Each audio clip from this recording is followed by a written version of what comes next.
we would like to acknowledge the traditional custodians of the lands on which we meet to share these conversations on the Vegan Compass podcast. We extend our respect to elders past, present and emerging, as well as any of our listeners and guests.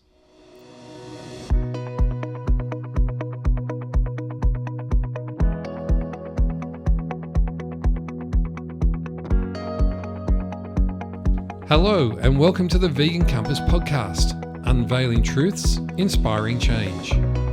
We're your hosts, Rick Allport and Mackenzie Cross. In each episode, we bring you meaningful conversations with vegan changemakers that remind us progress is possible, even in a world full of bad news. Hello everyone and welcome back to another episode of the Vegan Compass podcast. As always, we're so honoured to have your company as we talk to such inspiring guests about their vegan journey and the way they're contributing positively to the world. I'm here with my co-host, Rick. How are you? I am very well. How are you today? Good, thank you. Yes. I'm actually very much looking forward to this episode, and it's one we have been wanting to do for ages. I know. And it's with a person that we admire a lot and what she's done. So without further ado, we're going to say, Bhavani, who are you and what do you do? Oh, that's a big question. Who am I? I'm not sure who I am.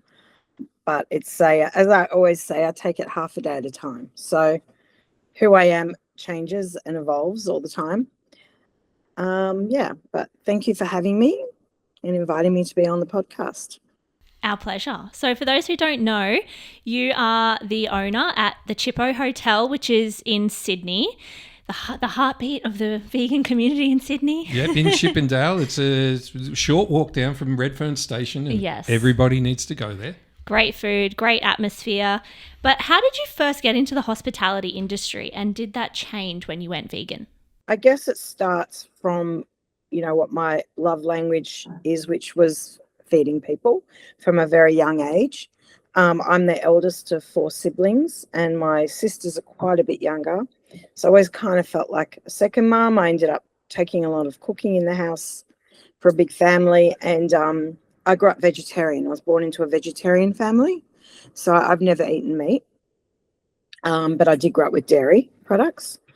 And I always found myself wanting to cook for family events and, that's just the easiest way for me to give and something I enjoyed doing.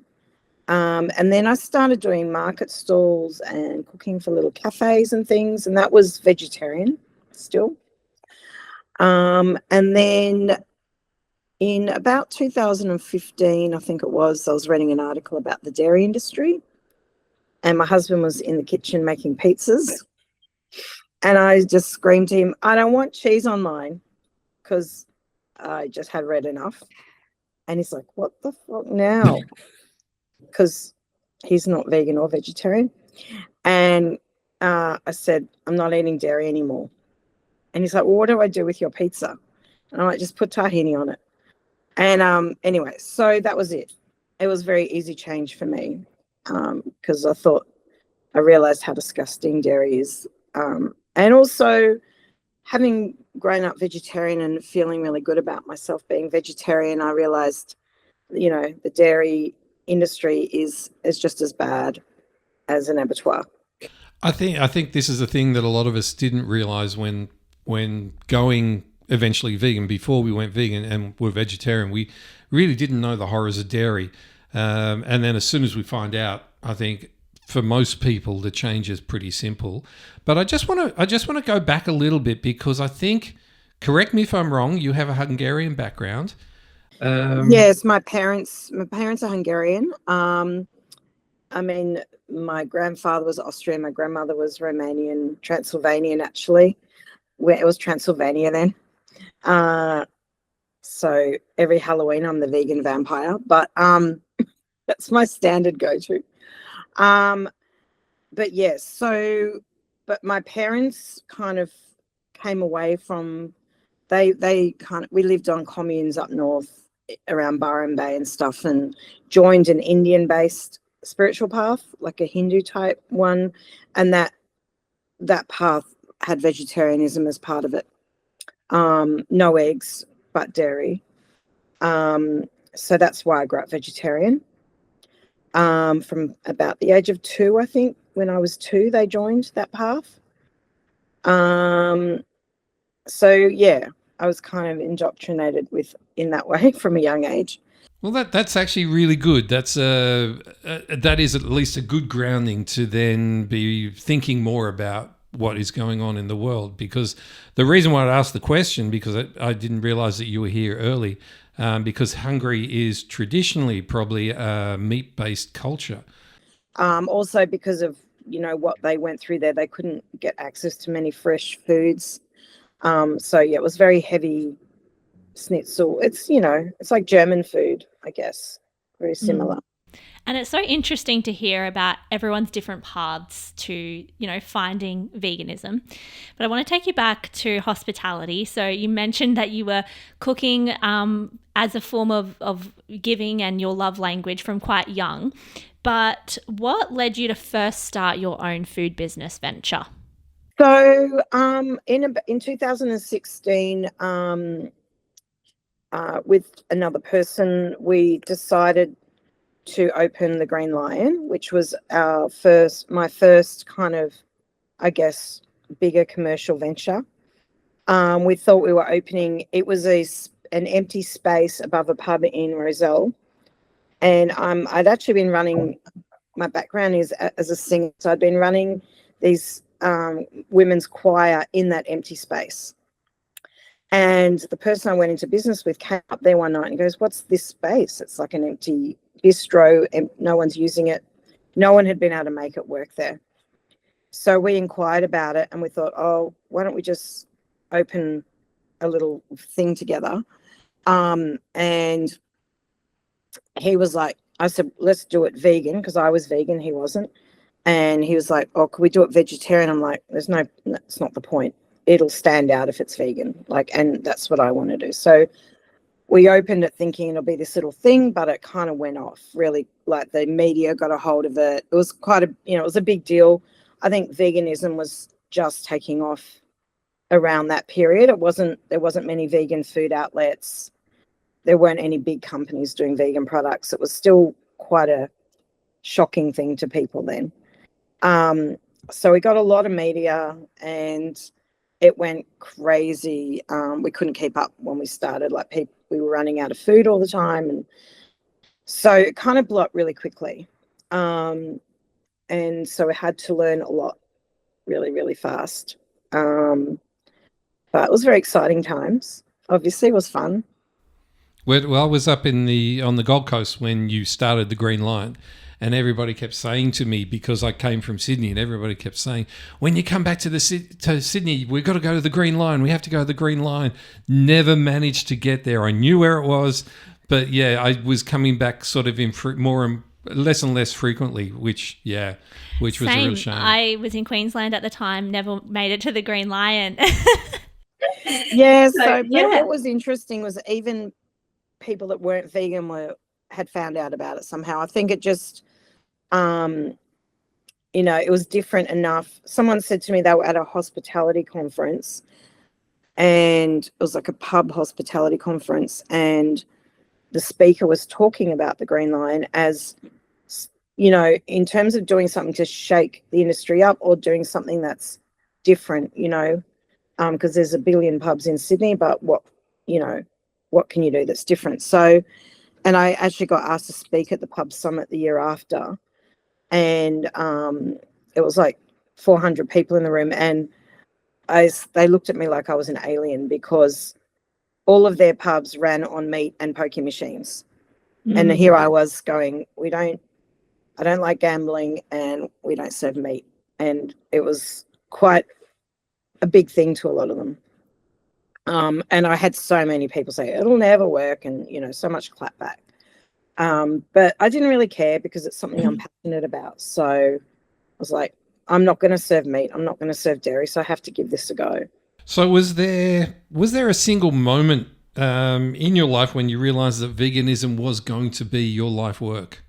I don't think there was a defining moment. I think as I said, we kind of opened the Green Lion thinking it'll be some little local thing.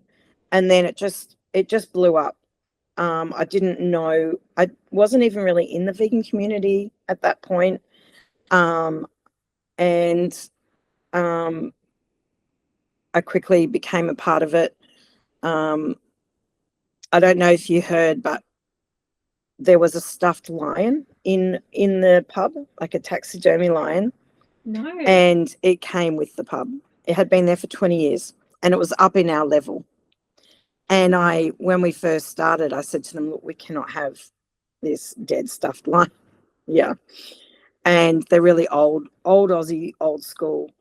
And they're like, it's not going to hurt anyone. And I'm like, no, that's not the problem. We're not worried about it jumping off the wall. Then it was a full line. And then the next thing was, it's not real. Don't worry, it's not real. But it was. So apparently I heard later that I did get some people wanting to boycott us because of that. Oh, crikey. I mean, and I seriously. didn't know at the time, which I'm glad because it would have upset me. But later on, I just thought it was funny because we obviously got very busy. But, you know, also downstairs was full gambling, screens with horses and dogs. So people had to walk through that to get up. And because the pub was called the Red Lion. That's why we called ourselves the Green Lion. So, but I kind of thought that was cool in a way. And everyone, all the locals downstairs hated us, you know, that vegan.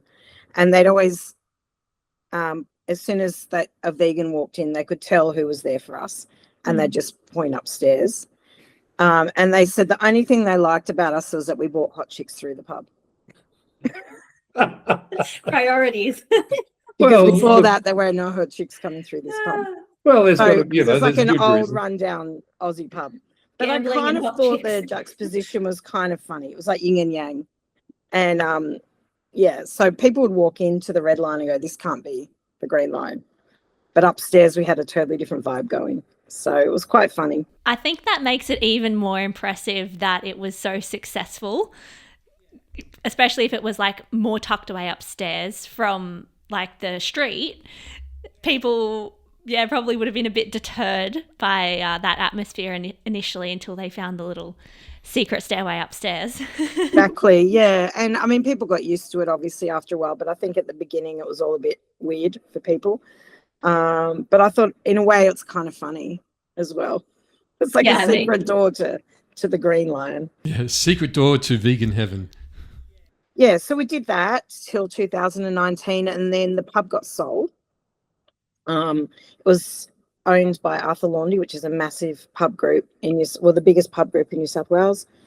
And he sold it to his daughter and her husband, and they didn't want vegan there anymore, which was a bit sad for us because we'd worked so hard. But also COVID was hitting. COVID was 2 weeks off and the rules were getting stricter. We had to move tables apart. We could let less people in. It was getting very hard to run the business. So maybe it was a blessing. But we'd already started the ready meals that were in IGA in Harris Farm. So we had 15 lines in Harris Farm of ready meals, pastizzis, desserts. So we moved to a warehouse through COVID and we just did the supermarket ranges. So we got to work all through COVID, but in a different way. That's really cool. One of the things that always comes out of these conversations with other food business owners is just the level of adaptability and having to pivot all the time. And I find it so inspiring. Well, that was the key word, wasn't it, in COVID, pivot. Everyone had, I mean, I think a lot of businesses had to pivot. I got so tired of that word, but we were lucky that we already had something in place. You know, we were already selling, and obviously supermarket meals were doing well in that period because people were home and they were ordering ready meals, or they were ordering everything online. So all the supermarkets were going crazy in that period. So we did that. We ended up opening our own little factory in Marrickville. We were selling hot food out the front, but because we were making all our meals in the back of it. And then I decided to leave the Green Line. So I just wasn't enjoying the partnership aspect of it. So I walked away, but felt very lost when I walked away because I thought the Green Line was my thing forever. I had a very difficult time after leaving and thinking, what can I do? Can I even do it on my own? Because I was so used to having a partner. So that was still during COVID, I just started cooking from home, and a lot of people just order off me and I'd home deliver meals just to do something while I was thinking about what I was doing. And then I opened Sanger. So I had some guys approach me they owned that building, and they'd known us since the Green Line, and they were just business guys. They weren't vegan or anything. But they're like, we've got this shop. Do you want to come and run it? We'll fit it out. We'll do everything for you. And I'm like, look, I just got divorced. I don't want to get married again. That's how it felt. Like I was still like in divorce mode from being in business with people. And they just kept begging and begging. And I'm like, well, they're going to pay for everything. I'll give it a shot. So that was basically a vegan Subway is how I kind of did that. And it was on St. Peter's Station. So I thought that would be great. As soon as I started, COVID hit again. And also they started track work, so they shut the station. So they even had fences up. People couldn't even get through. It was a nightmare. So then one of my long-term customers was going out with a guy who's a big business guy and owned a lot of clubs and different things. And she said to him, what can we do for Bhavani? Because she knew Sanger wasn't working for me and I wanted to do something else.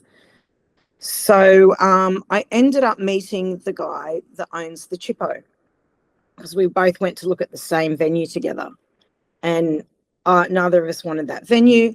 But his PA, who was vegan, said, oh, Bhavani ran the Green Lion. You should get her in to do the bistro at the Chippo. And so he said, do you want to do it? Because they were running and it wasn't doing very well. Like they just had their own chef in there. So we came back to the Chippo that day. I had a look around. I said, yep, I want to do it. He said, great. He said, I've got to go to a meeting. He screamed at the bartender, give her a champagne. And he ran out the door. So I was sitting there on my own with the champagne going, I guess I just agreed to do the bistro here. So I did that, took over the bistro. Mama Bees was born. Did that for 9 months. And then he wanted to leave. He owns other pubs and he wanted to focus on those. So he's like, I want to leave he came back from after Christmas and said, I want to leave in 2 weeks. Do you want the pub? So I agreed to take on the whole pub because I always wanted to do a whole pub, but I didn't think I'd be able to do it. So that was a very fast turnaround, very scary. And yeah, so that's how I ended up owning the whole pub.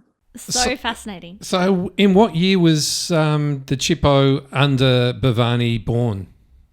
So I took over in 23. Because I remember seeing, of course, I was back in 2021, so I was seeing the Chippo is going to be an all vegan pub, and it was so exciting, and everybody's we're going to have a vegan pub. This is going to be great because, of course, the only other vegan pub I knew of, and it wasn't a vegan pub, was down in Melbourne. They had a vegan menu, which was a great menu. They were still vegetarian, I believe, at that point. Yeah, because they actually when I took over, we did a lot of press about being the first vegan pub in Australia, and about a month later they went all vegan as well. Okay, I didn't realise that. Yeah, okay. They were actually vegetarian and vegan. Yeah, at that point. So maybe they saw that it was possible, because it can be a scary thing to do.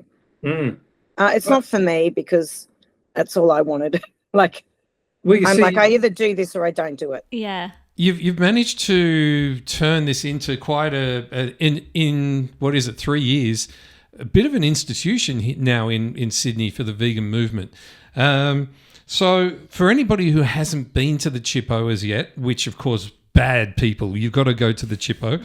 Tell us about the food and the atmosphere that you've managed to create. I love the fact that there's no pokey machines, which kudos to you. That's brilliant.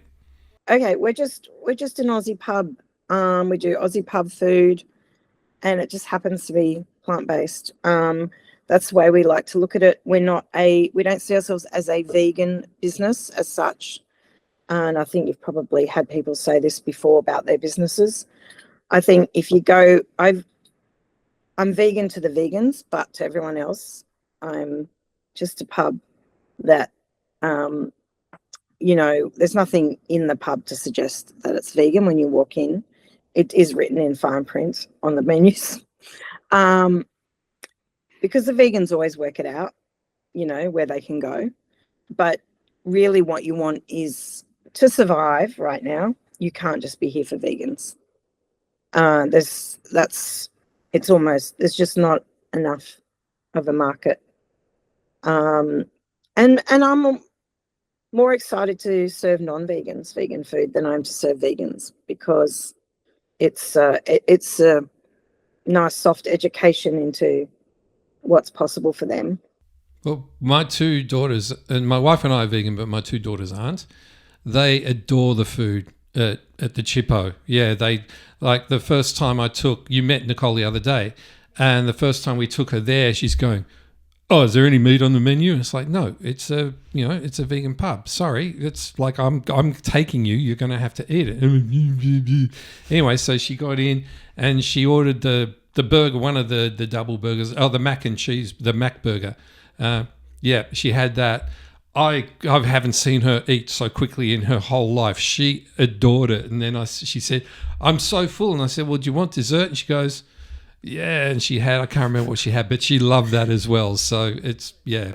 Yeah, I mean, the thing is, for me, it's the food. You need to make the food for non-vegans. You need to make it tasty enough. The texture needs to be right. It needs to look right. And all of our food is comfort food. It's memory food. People have memories around a lot of these things like schnitzels and, from their childhood. I didn't grow up eating meat, so I'm not really in that category. But I understand, because, people always say, "What do you need if you're vegan? Why do you need blah, blah, blah?" And I always say, well, it's not the taste that people don't like anymore. It's the cruelty behind it. And so, yeah, it's really exciting when non-vegans, and I mean, I think, as I said to you before, we have an event space underground that takes 200 people. So sometimes people are here for a show. They're not here to eat vegan food, but they'll still eat. And our bar's fully vegan. We had to go through every alcohol on the shelf when I was taking over every bottle and research it to make sure it was vegan alcohol as well. Yeah, big commitment, but it's amazing and we all appreciate it so much. Yeah, I probably eat there a bit too much. Did you know that most of our listeners aren't subscribed yet? If you're enjoying the conversation and believe these stories deserve to be heard, make sure you're subscribed. It's a free and easy way to help us grow and keep these conversations going. The two gentlemen sitting across on the other table, and we were watching the football, and he looked across at me and he saw I had the big chicken plate. I can't remember what you call it. Yeah. And he just looked at me and goes, "Does it taste like chicken?" I said, "Well, I haven't eaten chicken. I haven't eaten meat in like over 2 decades, so I've forgotten what that tastes like. But I can tell you this tastes amazing. It is absolutely wonderful." And then, of course, you sort of bought them some food to try. And I did overhear them saying, "Oh, wow, this is actually really good."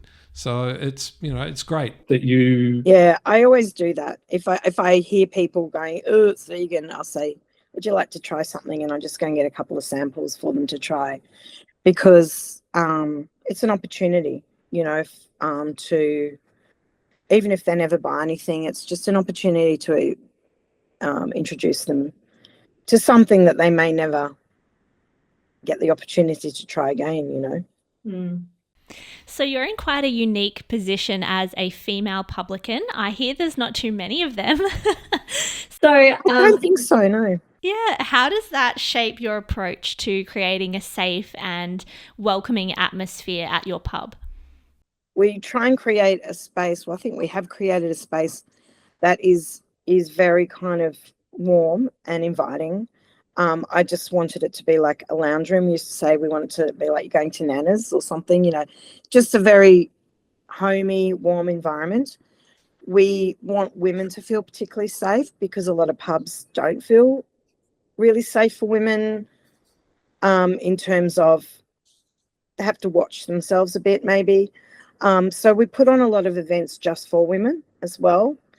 We've just advertised we're doing a girls only club night.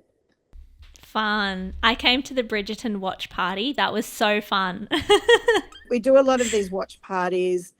We did an off-campus one last week, but this one I've been wanting to do an all-girls dance night for ages, and I just think with a lot of these events that we do for girls, we get a lot of girls coming on their own, single women on their own, and I really love that because perhaps it's a chance for them to meet other women in a safe environment. But also pubs are just generally geared towards men with sports and stuff like that. So I'm trying to, like, the watch parties, a women's sport, I guess. Yeah, it's so nice to have that because I've never seen it before. And I got my 2 vegan friends and yeah, we went and watched the, you know, Bridgerton episode, had some good food, had some cocktails, just perfect night out. And they're going really well for us. And because my 18-year-old daughter does a lot of these nights, she's the one behind a lot of these nights. And it's so great for me to have, you know, someone of that age so into pop culture, because I probably wouldn't have thought of this kind of events. So the Summer I Turned Pretty watch parties is what kicked it all off. And we had thousands of girls through, like, it was insane. And we got a lot of press for it too. So it's obviously, like Today FM broadcast live from the finale here. And it was just, it was absolute. We had 600 girls on the finale.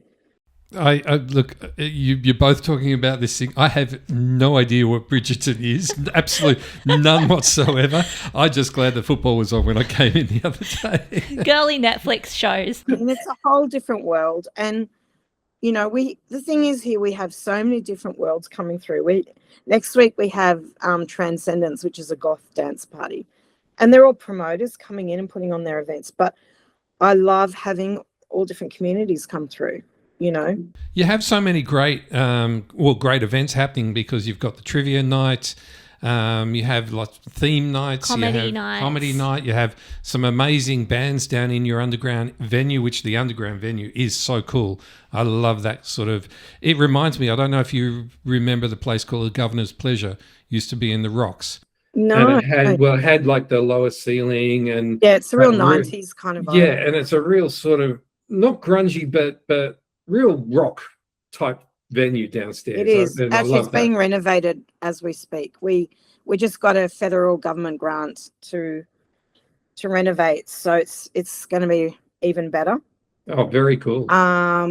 So they're really trying to put more money into the live scene right now because it got quite diminished.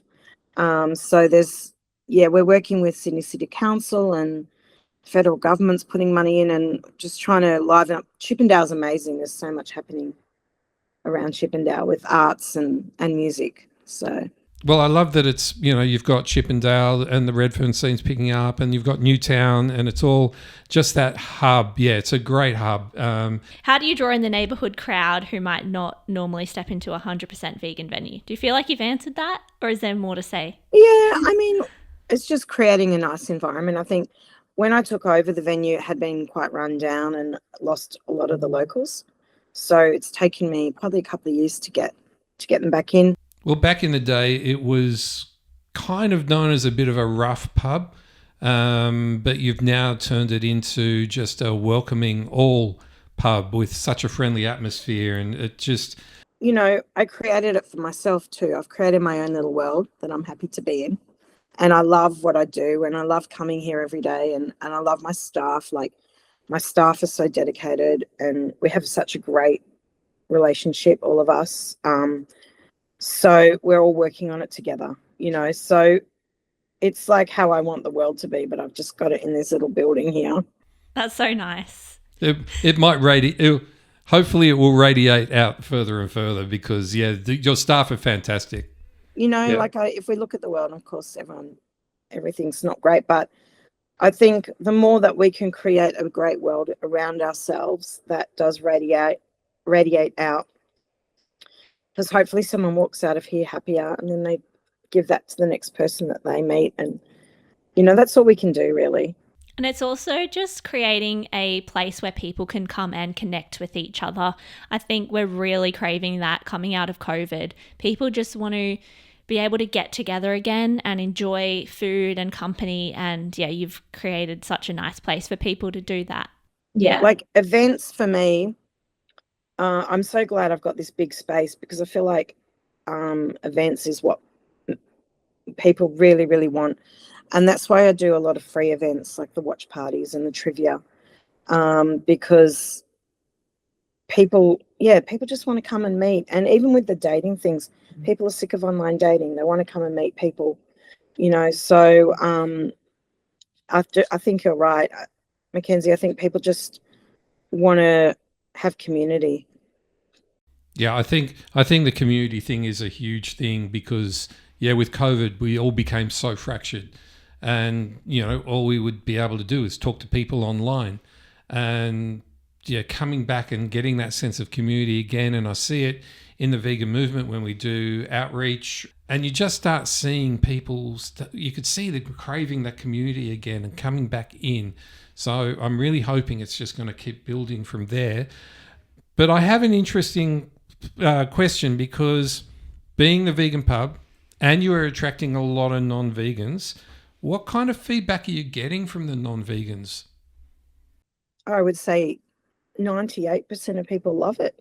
I do catering as well, as you know, so I run a big catering business out of here. I do the universities. UNSW is a big client of mine. I do weddings, I do events, and so the person ordering the food might be vegan, but their friends aren't, or whatever, or the rest of the wedding isn't. It's just the couple. But people always love it. And they don't even, most of the time, they don't even know it's vegan. And they just go, love the food. It's so great. And they're eating a cheeseburger slider, and it doesn't even occur to them, that it might be not meat or, But so many people's partners that come in, or we have birthday parties in here where the person's vegan, but the family isn't, or whatever. I do find that people generally love the food. I mean, it's tasty, so that's all people really want. Yeah, exactly. It's more the psychological barrier that you have to get past, I think. As you were just explaining, Rick, with your daughter, it was the initial like, oh, I don't want to eat it because it's vegan. But once you actually get them to taste it, it's an opportunity to change their mind and open up their perspective to other areas of the conversation around veganism or environmentalism or, social UNSW does it for sustainability. Okay, they don't do it for animals, they do it for sustainability. But I'm like, that's fine, whatever works. And a lot of corporations have they want to have that 30% sustainable footprint or something. Yeah. So they'll order vegan food to get their points up. There's that kind of thing as well. So as we know, there's always different reasons that people are vegan. It's either health, animals, or the planet. Some people are 2, some people are 3, some people are one of those things, But I'm like, whatever gets them there. Exactly. Now I'm going to get into the down and dirty part of running a small business, because you've been very successful in what you've been doing. But what are some of the highs and lows of running a small business? Well, I suppose we've talked a lot about the highs. The lows are it's a lot of work. It's a lot of responsibility. I have over 20 staff that I have to pay each week. My rent here is quite big. So the base money I've got to make each week is a lot. And that's a stress. That's probably about a year ago, I probably didn't sleep much at night. I was still building the business, and I would have to beg, borrow, and steal, to juggle money and pay things. And my number one priority is always paying my staff. Like, you know, I never want them to feel like they're not getting what they're paid for what they're doing, because that just brings morale down, and understandably, and they've got to pay their rent and their food like I do. So yeah, always a stress, you know, that you're making that base amount of money, because you can't not make, you miss that 1 week and then you're stuffed for a few weeks. So, but we've kind of gotten to a point now where we are managing to stay on top of things, which is great. But of course, the government's not making it easy right now. So it just seems like every week we get piled with something more, whether it's increased wages, increased super. We now have to pay super weekly on top of the wages, which I'm not complaining about paying super, but we don't have any flexibility with how we move our money around anymore. Luckily, a lot of my staff aren't on minimum wage, so I'm not too affected by that, but a lot of businesses have been. And then now they've decided we can't charge credit card fees anymore. We've got to pay it as well. That starts in October. So it's just been one thing after another, and already businesses are struggling now because of the economy and fuel, and, you know, supplies keep going up, and so you feel like you're making more money, but then you get lumped with more expenses. Yeah, and absolutely. People see you busy and they think you're killing it, but I mean, it obviously helps to be busy, and I'm so grateful for everyone that comes through the door, but we're in an era where you can see so many people closing, and I'm determined not to close, and I have to pivot every day. Yeah. We're still pivoting, like it's not over, to survive. And that's why, for me, the only way to survive is to have multiple revenue streams in a business. Like I can't sit here and wait for people to walk in the door. I was going to ask, with the rising cost of living, obviously many people can't afford to go out and eat anymore. They're choosing to eat at home. So how are some of the ways that you've had to adapt to that shift? To be perfectly honest with you, we are busier than we've ever been. That's great. Yeah. So I'm not having that issue with people. Like, we are so busy on Uber and in-house. People are coming to eat. So I have been bracing myself for that, but we seem to be getting busier. I don't know if it's because we're a niche thing. People can't really get what we do, specifically what we do elsewhere. And also, I think the events really help because they're coming for an event as well. And the catering is really busy as well. I like the fact that we're not like a high-end business, or we're a thing where people can come once a week and eat if they want to.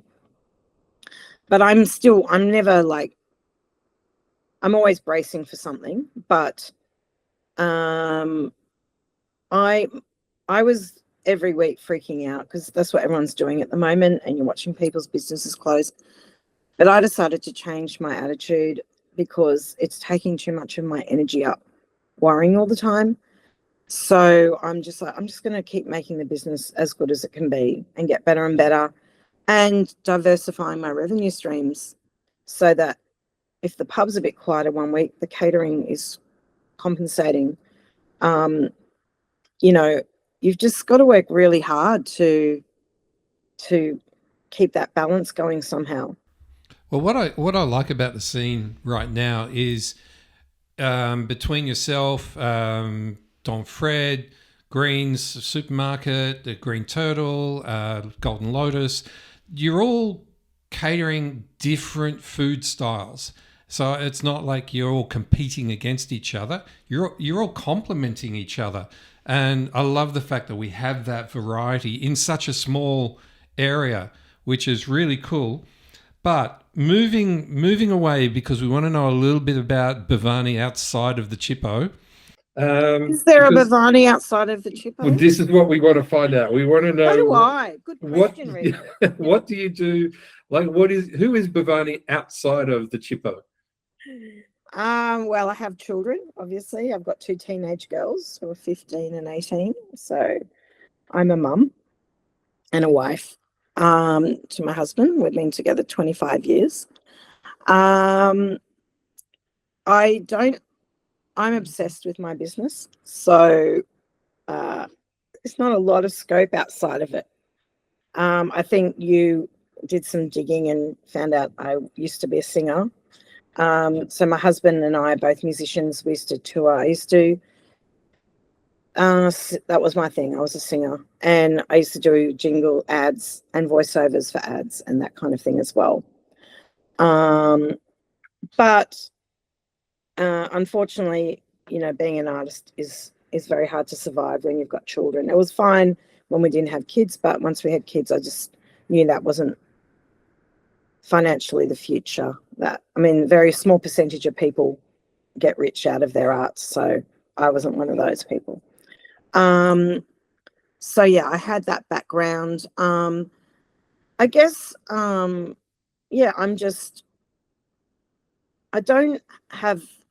have friends and things, but I don't have much of a social life, I guess, except for family. And I'm so social here. I've made so many friends through having the customers over the years. I'm constantly chatting and dealing with catering clients and stuff. So, I like to go home and I like quiet. Do like to chill and watch reality TV. Totally understandable. Yeah. Got to disassociate sometimes. Yeah, I like to watch as crap TV as possible. Do you still sing just for the joy of it? No, I don't. Oh. Okay, so Bhavani, I need to talk to you about this because you are seriously an amazing singer. I've seen your stuff and listened to it, and I'm so impressed. And I'm actually working on a swamp rock album at the moment. I want to actually get you in to do some vocals in it because your voice, you've got that beautiful bluesy, sort of that growly, voice, but you can also go into that beautiful high areas. And yeah, I'm sitting there listening to it going, gosh, she's good. She's so good. Well, I started as a teenager as a jazz singer. So I used to sit in with a lot of the jazz bands in Sydney. I lived in Balmain, and I don't know if you remember the Unity Hall Jazz Band. Yeah. Who were there for 30 years, and I went to school with some of their kids. So I used to sit in with them quite a lot. And I actually came from an era at Balmain High where Alex Lloyd was there, and quite a few musicians came out of that era of Balmain High. We had an amazing music teacher. Shout out to Mr. Banks, but he was so invested in us, and so it did breed some very good musicians. And yeah, so I started with jazz and blues, and then I went into kind of electronic. I mixed that kind of with electronic music. That's what my husband and I went into. Dance stuff. I was on a Ministry of Sound release, which like a dance song mix. I did a Billie Holiday song over a dance track, for anyone who doesn't know I love people say I love him, and I'm like, you don't know who Billie Holiday is then. But probably one of my favorite singers, old jazz singer. My daughter's named Bessie, after Bessie Smith, the old blues singer. So that's my background. Then I mixed it with that pop sort of electronic stuff, and that's where we kind of ended up. But yeah, over the years I've thought about starting like a Sunday jam thing here, because my husband's a bass player, and we've thought about it, but I've just always so busy that I think, do I want to do that on a Sunday as well? It's because it becomes, you lose your weekends. Yeah. It's like you don't have any, breathing space for yourself. But I love that you had a brilliant music teacher. I had like you, I had an amazing music teacher who still around, Rob Murphy. I'm going to catch up with him very soon. And he was the one who steered me. Some people may say on the wrong path in life, but I think it was on the right path in life because full of adventure. Yeah. Oh my goodness. Yes. There's so many stories. I mean, music, it's great, but the industry is so tough. And so, not that this isn't tough, but it's more commercially viable somehow. Yeah. On that note, do you have any reflections, advice, or messages of support for other vegan business owners? I would say to other vegan business owners to really don't limit yourself to being a vegan business, because, I mean, you are a vegan business. I am a vegan business, but I don't think it's the smartest way to look at your business if you want to survive. And I would say think about the whole market. Don't think about you can't be just thinking about marketing to vegans. I mean, if you look at something like Miss Cena, or, people don't go there. Vegans go there because it's vegan, but I'm sure a crap load of people go there because it's a good bakery, and she doesn't have vegan written anywhere, the same with Vandal, or Don Fred or whatever. Like, people aren't writing vegan under their thing. So the vegans work it out, but then other people will stop by and try it as well. So that's my takeaway. I mean, I'm really passionate about helping particularly women start their own businesses, because so many people want to do it, but they don't know how to. They're scared. I didn't have that scared bone, so, which is good and bad, because you are diving off a cliff when you do this type of thing, and not everyone's built to do that. But if I can help people find a way to kind of edge off the cliff, because that's the only way you're going to do it. Yeah, that's I love that advice. Just edge off the cliff, just baby steps. Yeah, just put that foot in the water, put that foot over the crevasse, and look down and go, holy crap! But yeah, I think we need more mentors. We need more people who want to help other people, as opposed to I am going to be the best and bugger the rest. I love the fact. I do feel a bit of not great energy sometimes between the vegan businesses, and it used to be a little bit better, but I feel as times got harder, the energy got a bit not as great, and that's sad, because people feel like they're in competition with each other, even if they're doing different things, and because we have such a niche market, everybody worries. But I don't think it's really helpful to anyone to be in that state of mind. And really, you just got to put your head down and do what you do really well. And there's room for everybody. There is room for everyone. I mean, someone might open another vegan pub, which wouldn't be great, of course, but they're not going to do it like I do it. It doesn't matter what people do. They're going to do it their way. And you just have to keep working hard and making it as good as it can be. And it's very hard for each other to actively support each other, because we're all working so many hours, and we've got kids and we've got this and we've got that. But I just, I always say to people, if you've got a business idea, like, your passion has to meet a need in the market. Like, there's no point you being passionate about something if no one else wants it. So doing your own market research is really, really important. Is there anyone else doing what you're doing? If they are, what are they offering? What are they charging? Like, people sometimes they go, I'm worth this much money. What I make is worth this much money. I hand make it, but no one wants to pay it. So you've got to work out, is it viable, what I'm doing, So I'm happy to mentor, just putting it out there if people want to come chat to me. That's so nice of you, and I think a lot of people will appreciate it. Absolutely. But we have just a couple more questions, because we know you've got to rush off and do some other things. This is kind of a hypothetical. So if someone walked into the Chippo convinced that they would never become vegan, what meal would you serve them to change their minds?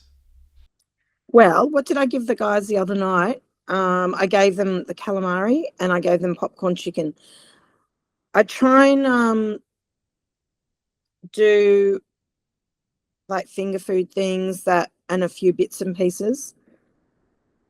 Our biggest sellers are the fried chicken plate that you had.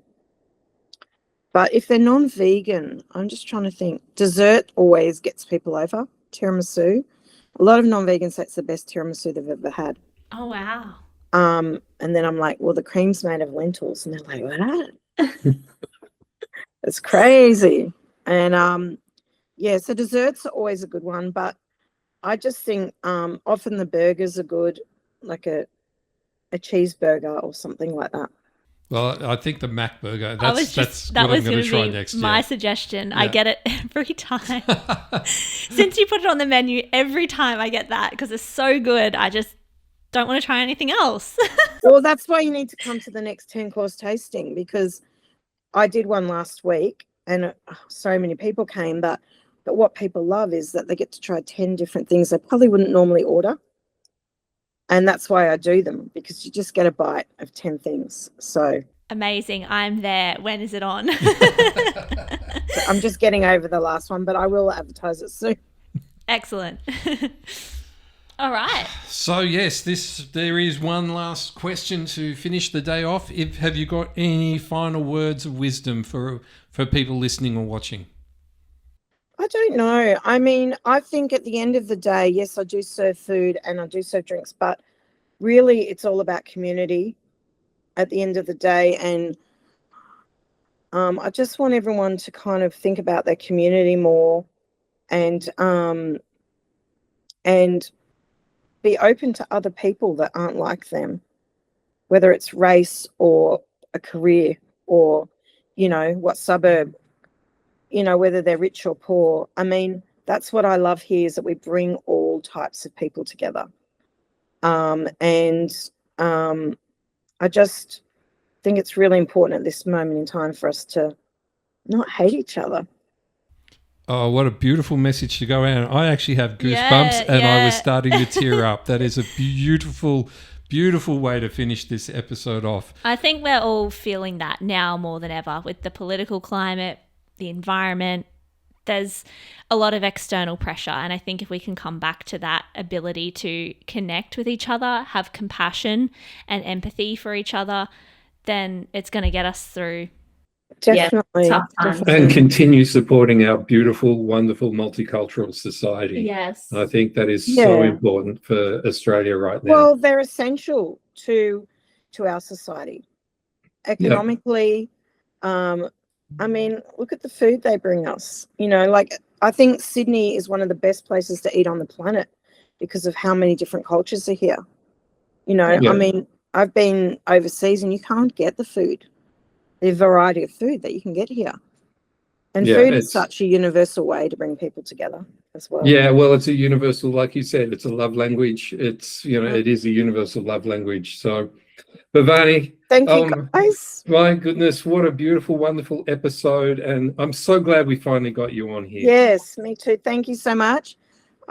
We should come in for lunch, both of you. And we'll come in to do a working lunch again soon. Yes, all right. All right. Thank you so much. Have a great day, guys. We really appreciate everything that you're doing. No worries. Thank you. Thank you too. So, folks, that brings us to the end of just a wonderful episode with a person that we admire so much. Thank you, Bhavani, and thank you, everybody, for watching, for listening. Please don't forget to like, subscribe, share. Please share the episodes with everybody. So we look forward to seeing you again in our next episode. Bye. Bye.